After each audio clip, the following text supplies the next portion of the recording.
Hi everybody, Father Warner here once again, and today we are looking at the text of Luke chapter 19 verses 11 to 28. We are told that Jesus breaks into another parable soon after the Zacchaeus encounter.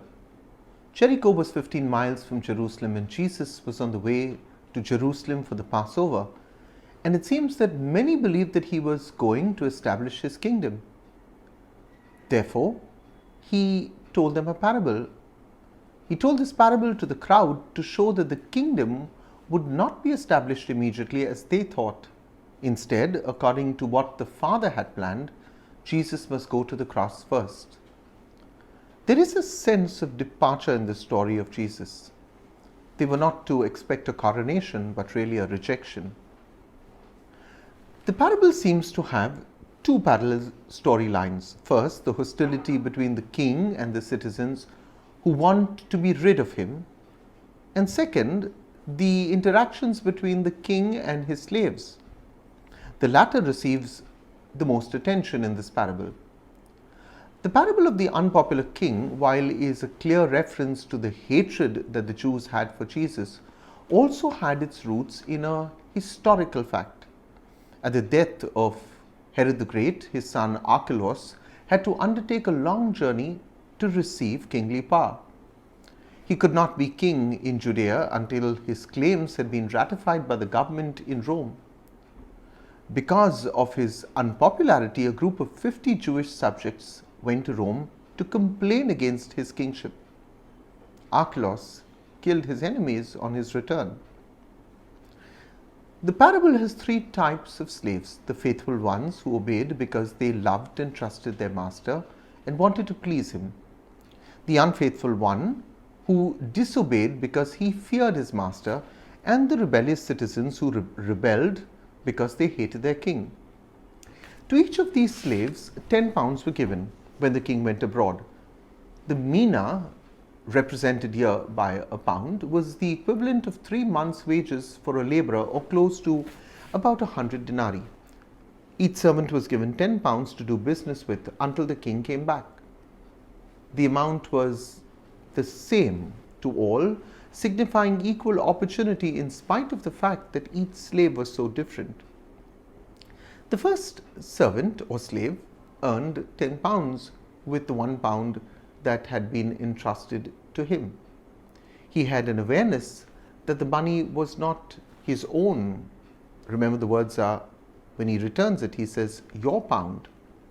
And he used it as best as he could in the advancement of his master's interests, and is given a reward of ruling over 10 cities. The second managed to make a profit of only 5 pounds, and for this he is given 5 cities to rule over. Although he earned less than the first man, he was not reprimanded for his smaller profits. Instead, he was commended, and his reward was to be over 5 cities.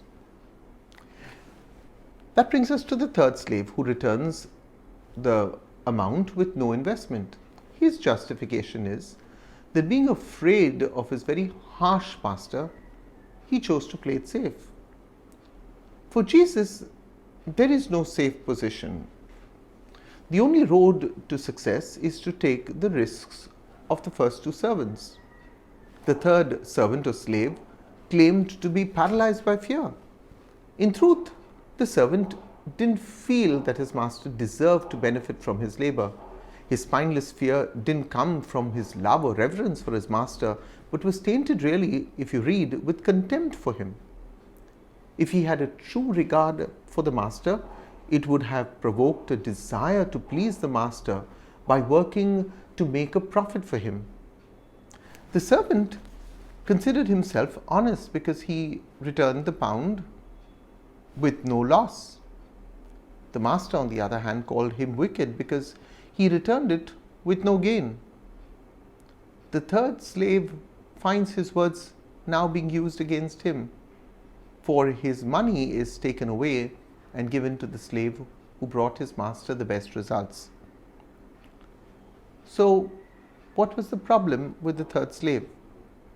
It wasn't that the slave had nothing. It was that the slave saw what he had as nothing.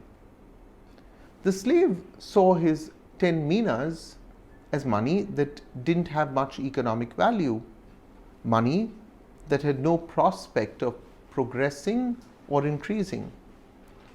So he treated it as nothing. He didn't value what was given him. Without even realizing it, a lot of us behave like this servant or slave. We treat the things God has given us as nothing. We don't value the blessings and mercies of God. Oftentimes we treat good health and divine protection as nothing.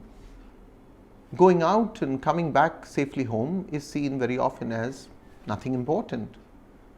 We treat sleeping and waking up the next day as one of those routine things.